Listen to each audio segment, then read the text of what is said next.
The House of Representatives is set to pass a $1.7 trillion spending bill on Friday over the objections of Republicans who unsuccessfully urged their Senate GOP colleagues to reject the bill.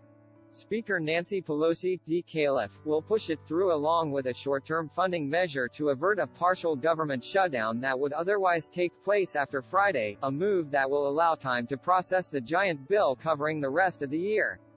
House Republican leadership is actively whipping against the Minority Leader Kevin McCarthy, DCalif, has called for Congress to pass a short-term funding bill that keeps the government open until mid-January. That timeline would give Republicans more leverage to extract concessions from Biden on policy when they take control of the House in January. We're 2 weeks away, 14 days away from having a stronger hand in negotiations, said McCarthy during an appearance on Fox News' Ingram Angle this week. Senate passes $1.70 trillion spending bill with help from Republicans. Despite the push by McCarthy, the Senate passed the spending on Thursday with the help of 18 GOP senators. The bill, which includes more than $7,200 earmarks totaling more than $15 billion, assures the government will be funded until the end of September 2023. It provides $858 billion for defense, $787 billion for non-defense domestic programs and nearly $45 billion for military and humanitarian aid to Ukraine. The bill is so important to get done because it will be good for families, for veterans, our national security, even for the health of our democratic institutions, said Senate Majority Leader Chuck Schumer, DNY. While both parties negotiated the spending bill in the Senate, it generated significant opposition from Republicans. Several Senate Republicans even mounted a last-minute push to block the measure in the lead-up to the final vote. Arguing that a GOP-controlled House could exact larger concessions from President Biden come January, the Republicans sought to amend the bill in ways Democrats said would make it impossible to pass in the House. Senate Republicans should instead support a short-term spending bill, allowing the new Congress, with the incoming Republican House, to start the spending process over again in January, said Senator Mike Lee, Utah.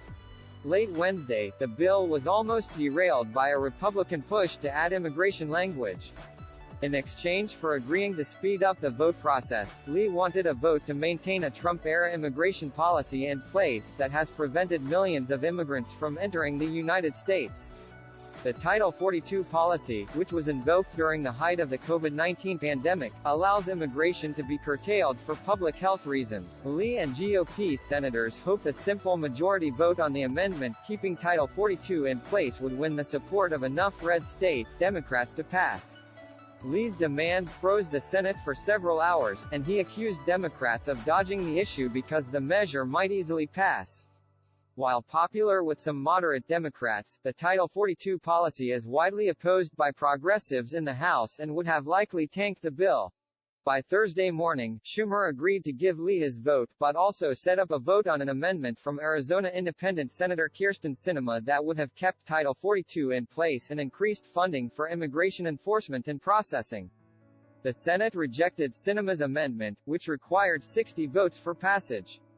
However, Sinema's language allowed moderate Democrats facing tough re-election challenges in 2024, like Sinema and Montana Senator Jon Tester, to vote for keeping Title 42 in place while opposing Lee's amendment, which also failed due to lack of Democratic support.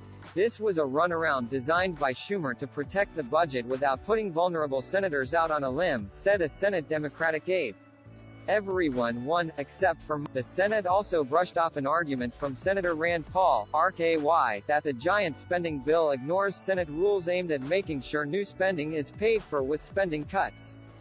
However, when forced by Paul to confront that issue, the Senate voted 65 to 31 in favor of waiving Senate budget rules.